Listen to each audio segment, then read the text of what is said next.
Abra a palavra de Deus nesta hora em Apocalipse capítulo 13. O aparecimento do anticristo. Nós estamos vivendo um tempo muito difícil. As coisas estão cada vez piores, e principalmente no que diz respeito à pregação do Evangelho. É por esta razão que eu tenho trazido estas mensagens de alerta, de advertência, para que estejamos preparados para as coisas que estão acontecendo e, segundo os ensinamentos da palavra de Deus, hão de se agravar. Tenho pregado nos cultos da manhã sobre o livro de Daniel. E este texto de Apocalipse, ele é correlato de Daniel. Principalmente Daniel capítulo 2, capítulo 7, capítulo 8, como nós temos visto. Daniel falou há mais de 500 anos antes de Cristo. João, na ilha de Patmos, falou no final do primeiro século, quando ele estava exilado. E é interessante como que a palavra do Senhor se completa. Daniel falou sobre os impérios que estavam surgindo, que tinham já surgido e sido vencidos. E ele aponta para este tempo que nós estamos vivendo, tempo difícil. E é interessante que até Jesus cita Daniel no capítulo 24 de Mateus. Assim como profetizou Daniel. E nós ainda havemos de ver com detalhes a respeito disto. Os livros de Jeremias e de Isaías anunciaram o que iria acontecer à nação de Israel há mais de 100 anos, antes de acontecer. Eu fico impressionado como há pessoas que não amam a palavra de Deus, que não estudam a palavra de Deus, que não leem a palavra de Deus. Nós temos um manancial inesgotável. Quanto mais você se aprofunda, mais você tem desejo de conhecer os mistérios da palavra de Deus. E a palavra do Senhor tem tantos mistérios que, de fato, por mais que nós estudamos a palavra, ainda fica muita coisa por entender. Como, por exemplo, nesse capítulo 13 do livro de Apocalipse. Olha o que diz o texto sagrado. Leio na Nova Versão Internacional da Bíblia. Vi uma besta que saía do mar. Para quem tem me acompanhado, fica mais fácil o entendimento, porque esta referência a uma besta é uma referência a um animal, a uma fera, que representa um tipo de poder. E, em geral, um poder do mal. No livro de Daniel, tanto no capítulo 2, quanto no capítulo 7, no capítulo 8, os impérios, eles eram representados, primeiramente no capítulo 2, por aquela estátua enorme que Nabucodonosor viu na sua visão noturna, e que foi interpretado por Daniel, e que nós já aqui dissecamos aquela estátua. Mas no capítulo 7, agora é Daniel que tem a visão. E ele vê aqueles impérios, desde o império da Babilônia, passando pelo império Medo-Persa, pelo Império Grego ou Império da Grécia, chegando ao Império Romano, ele vê aqueles impérios como animais. Leão, urso. Ele vê no capítulo 8, agora, 2 impérios. Os impérios Medo-Persa e o Império Grego. Ele os vê também na figura de um carneiro e um bode, simbolizando aqueles impérios. E no capítulo 12 de Apocalipse, que nós também já expusemos aqui, Satanás é visto como um grande dragão. E esses textos se completam porque aqueles impérios eram impérios que foram vencidos um pelo outro. E João, agora na ilha de Patmos, olha o termo que ele usa. Vi uma besta. Essa besta é uma referência a um poder do mal. Um grande poder do mal, que saía do mar. Mar aqui necessariamente não significa água, mas significa multidões, gente. Então, esta besta, esta autoridade maligna saiu do meio de povos. Tinha 10 chifres. Chifre significa poder, ou seja, esta fera estava acompanhada por 10 outros poderes. Tinha 10 chifres, 7 cabeças, 7 líderes principais, porque no livro de Daniel vai dizer que 3 deles cederam lugar para que nascesse um chifre pequeno. Uma referência ao anticristo que há de surgir. Tinha 10 chifres, 7 cabeças, não um monstro de 7 cabeças, mas um ser do mal poderoso, acompanhado de 10 outros líderes malignos, dominados por 7 outros líderes maiores. Tinha 10 chifres, 7 cabeças, com 10 coroas, ou seja, os 10 chifres, os 10 poderes, eram poderes reais, que hoje, nós sabemos, os países da Europa, as maiores potências. Quando eu viajei, eu chorei ali na Suíça. País de altíssimo nível, mas sem Deus, não tem igreja.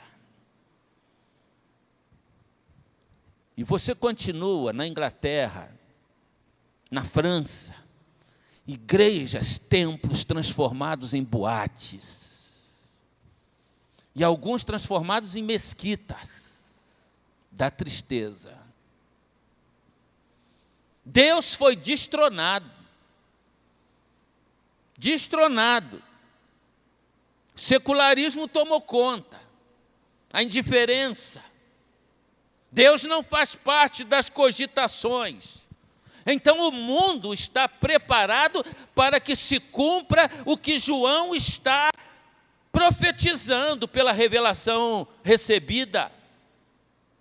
Ele vê esse monstro do mal com poder, acompanhado de outros poderes. O verso 2 diz: a besta, ou a fera, ou o poder que vi era semelhante a um leopardo. A lembrança do leopardo lá em Daniel capítulo 7, uma referência ao Império Grego. No capítulo 8, melhor dizendo, porque no capítulo 7 a referência é outra, mostrando o poder, o poderio que o Império Grego tinha, liderado por Alexandre o Grande chifre, cheio de poder, mas sem o temor de Deus.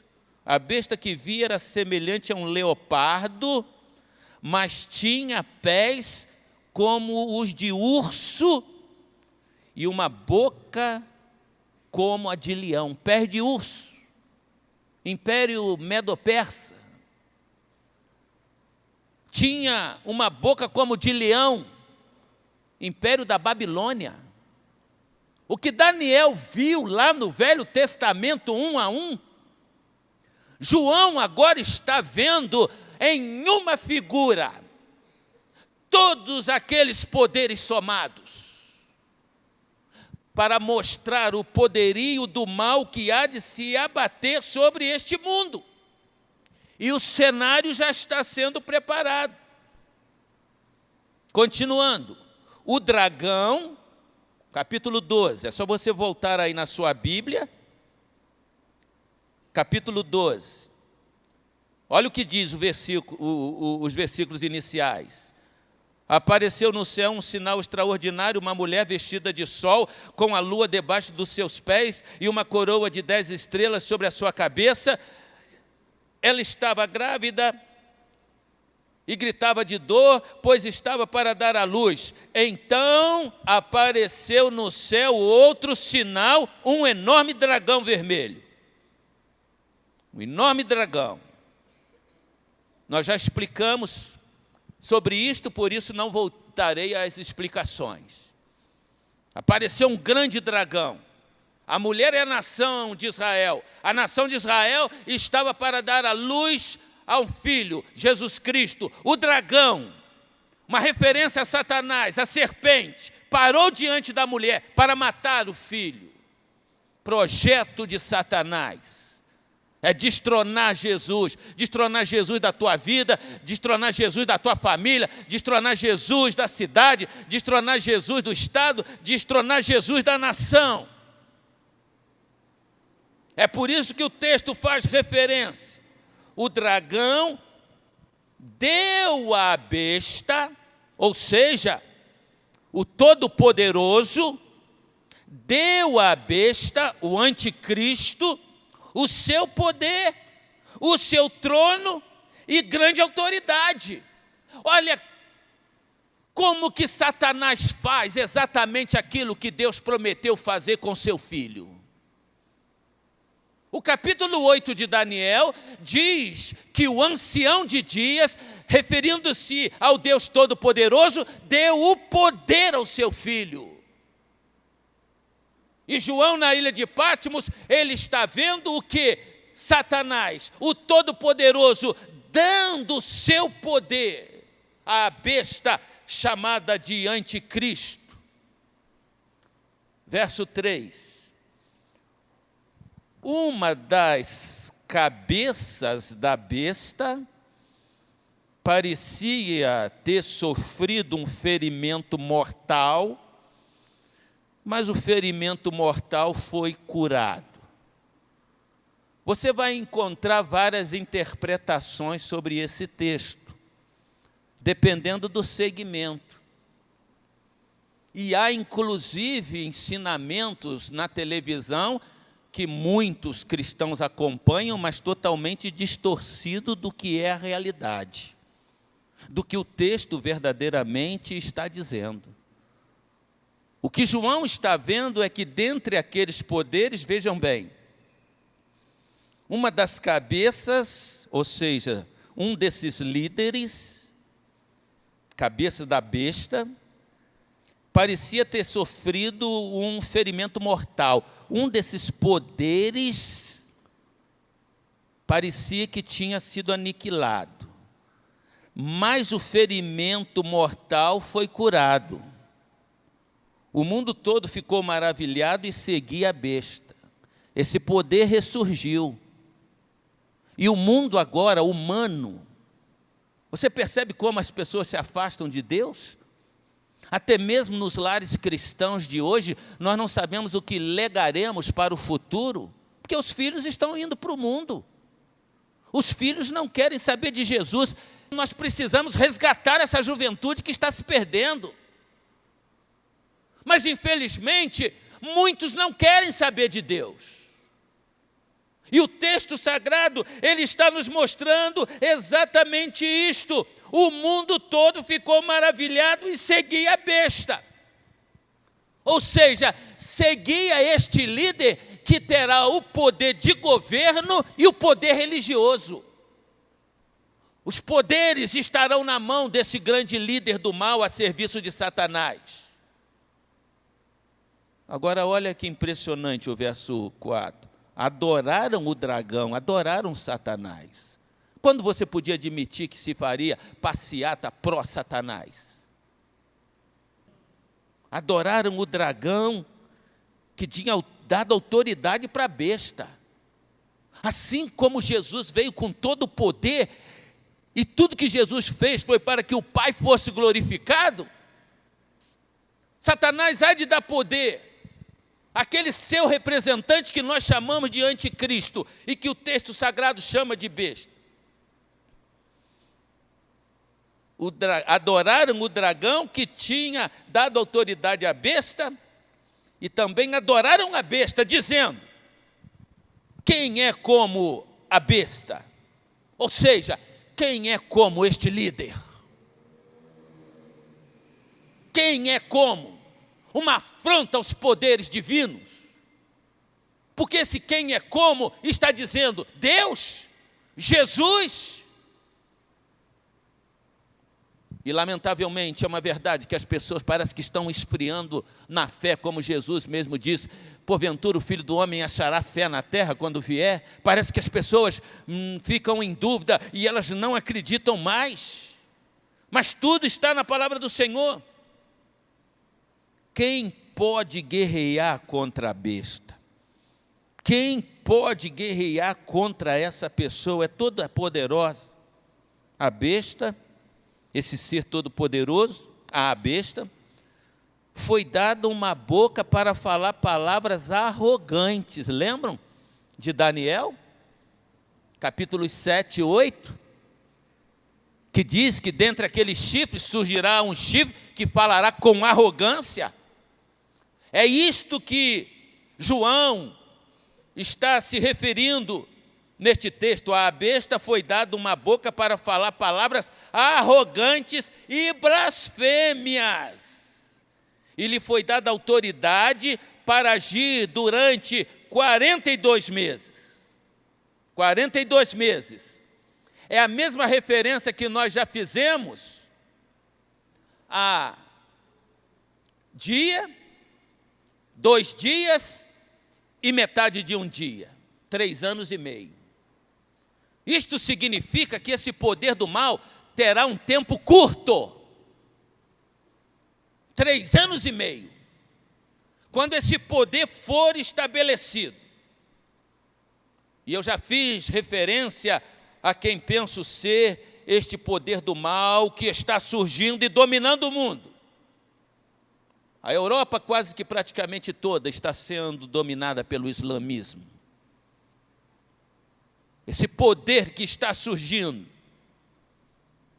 E o texto continua e diz: ela abriu a boca para blasfemar contra Deus e amaldiçoar seu nome e o seu tabernáculo. Os que habitam nos céus, blasfemar contra Deus e contra todos os seres celestiais. Foi-lhe dado poder para guerrear contra os santos e vencê-los. Quem são os santos? Os seguidores de Cristo. Foi-lhes dado poder para guerrear e vencer. Se você faz uma reflexão, qual a conclusão que você chega? Não parece que o império do mal está vencendo? Que o poder do mal está vencendo? Eu fiz uma reflexão hoje e eu disse que após a reforma foram estabelecidas escolas na Europa, na Suíça, na França, na Alemanha, em tantos países, e escolas municipais para dar ensino às crianças, para elas aprenderem a palavra de Deus. Os Estados Unidos foram formados com cristãos que vieram da Holanda e por causa da perseguição passaram na Inglaterra e de lá seguiram pelo mar até encontrar as terras que denominaram como as colônias americanas, hoje conhecidas como os Estados Unidos da América. Aprendiam a ler para ler a palavra de Deus, oravam nas escolas. E hoje não se pode ler a Bíblia, não se pode orar, e em nosso país as escolas servem para a militância daqueles que querem implantar o poder do mal na vida das crianças e das nossas famílias. Parece que a igreja está, de fato, perdendo esta batalha, perdendo esta guerra. Ela abriu a sua boca para blasfemar contra Deus, amaldiçoar o seu nome e o seu tabernáculo, os que habitam nos céus, morada de Deus, tabernáculo, morada de Deus. Foi-lhe dado poder para guerrear contra os santos, contra os seguidores de Cristo e vencê-los. Foi-lhe dada autoridade, soberania sobre toda tribo, povo, língua e nação. Esse poder do mal virá em condições de vencer todos os povos sobre a terra. Tribos, povo, língua, nação, todos os habitantes da terra, verso 8, adoraram a besta. Todos quem? Todos os que não conhecem a Jesus. Todos os habitantes da terra adoraram esse ser, a saber, todos aqueles que não tiveram seus nomes escritos no livro da vida do Cordeiro, que foi morto desde a criação do mundo. O sacrifício de Jesus Cristo foi feito mesmo antes de Jesus ter nascido. Na presciência divina, ele viu que o mundo estava perdido. Deus viu que o mundo estava perdido. E ele então ofereceu o seu filho, mesmo antes dele ter nascido, como um cordeiro sem mácula, para morrer na cruz do Calvário, para resgatar todos aqueles que nele creem. O que João está dizendo é uma advertência para nós. O que fazer diante de um anúncio como este? É para você não dormir bem à noite? Não. É para você estar preparado e trabalhar para salvar sua família, salvar seus amigos, salvar quantos você puder. As advertências servem para nos alertar, para que nós mantenhamos a vigilância. Há muitas pessoas hoje que lamentavelmente estão descuidadas, e Jesus diz: vigiai e orai, porque o Filho do Homem virá a hora que vocês não imaginam. Então é tempo de vigilância, é tempo de estar em alerta, porque os sinais se mostram cada vez mais. O poder do mal parece estar dominando tudo e a todos. Mas você tem a oportunidade de entregar a tua vida a Jesus se você ainda não fez. Porque o sangue de Cristo derramado na cruz, como diz o capítulo 12, o verso 11, o sangue de Cristo é que vai ser o teu passaporte. É que vai te dar condição de você vencer todo o poder do mal. É por isso que a Bíblia diz que em Cristo Jesus nós somos mais do que vencedores. Nós não somos só vencedores, nós somos mais do que vencedores, porque por Jesus Cristo nós vencemos o pecado, nós vencemos a morte, nós vencemos a Satanás e todo o império do mal. Pelo poder do nome de Jesus, que vive e reina para sempre, porque quando ele vier, todo esse poder do mal será aniquilado e vencido apenas com um sopro da sua boca. Só o poder de Jesus. Só o poder de Jesus. Se você ainda não tem Jesus na tua vida, querido, Você precisa de Jesus. Antes que seja tarde demais, você precisa tomar uma decisão, entregar a tua vida a Ele e viver para Ele, porque este mundo passa. A tua vida é uma só. A tua vida é curta. Ela passa rápido. E você precisa viver intensamente para Jesus. Que Ele nos abençoe. Amém e amém.